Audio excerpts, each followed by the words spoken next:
Direktur Utama Bursa Efek Indonesia Iman Rahman resmi mengumumkan pengunduran dirinya pada Jumat 30 Januari 2026. Tak hanya Iman, 4 pejabat lainnya juga ikut menyatakan mundur dari lembaga pengatur jasa keuangan itu. Keempat pejabat tersebut antara lain Ketua Dewan Komisioner Mahendra Siregar, Kepala Eksekutif Pengawasan Pasar Modal Inarno Jayadi, Deputi Komisioner Aditya Jaya Antara, dan Wakil Ketua Dewan Komisioner Mirza Aditya Suara. Pengunduran diri 5 pejabat ini terjadi seiring anjloknya indeks harga saham gabungan atau IHSG selama 2 hari berturut-turut pada 28 dan 29 Januari 2026. Pemerintah tidak tinggal diam menghadapi kekosongan struktural di pasar modal.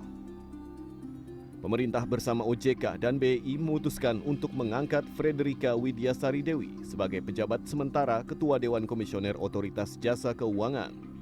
Juga menunjuk Jeffrey Hendrik sebagai pejabat sementara Direktur Utama Bursa Efek Indonesia. Kiki Frederika menyatakan dirinya akan melakukan reformasi pasar modal Indonesia. Sejumlah langkah strategis telah disiapkan, seperti perbaikan kualitas emiten, peningkatan literasi pada investor retail, penegakan hukum kepada saham-saham gorengan, dan peningkatan likuiditas melalui kebijakan free float 15%.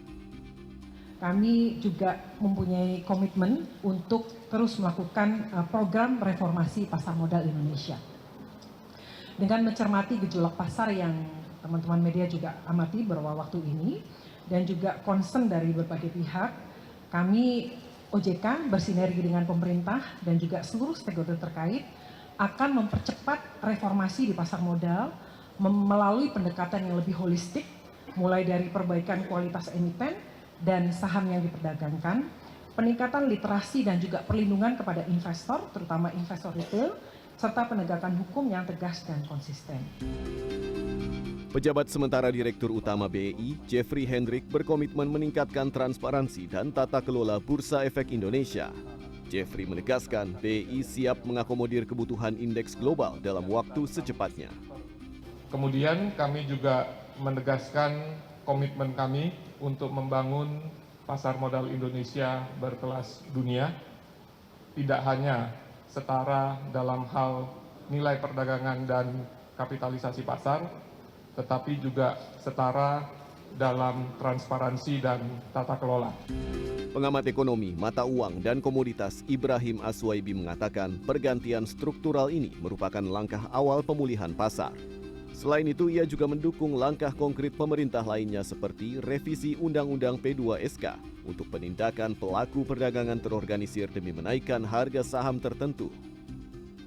Masalah goreng-menggoreng ini yang harus diatasi ya oleh pemerintah, karena pemerintah sendiri jangan sampai hanya diam saja. Nah, dengan adanya pengunduran diri ya dari pejabat-pejabat tersebut, baik dari Bursa Efek Indonesia maupun OJK, kemudian adanya signal ya dari MSCI apabila MSCI ya kalau seandainya sudah ada perubahan akan dibawa kembali sehingga pemerintah semakin semangat.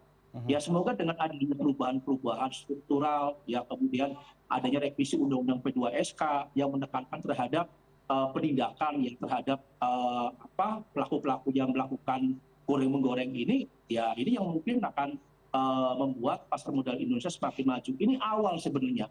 Ya. Awal ya bukan akhir, ini awal. Frederika Widiasari Dewi dan Jeffrey Hendrik mengemban tugas penting untuk memulihkan kepercayaan pasar. Kehadiran keduanya menjadi harapan baru bagi stabilitas dan perkembangan pasar modal Indonesia. Haikal Prawira, Andika Surahmanto, Jakarta.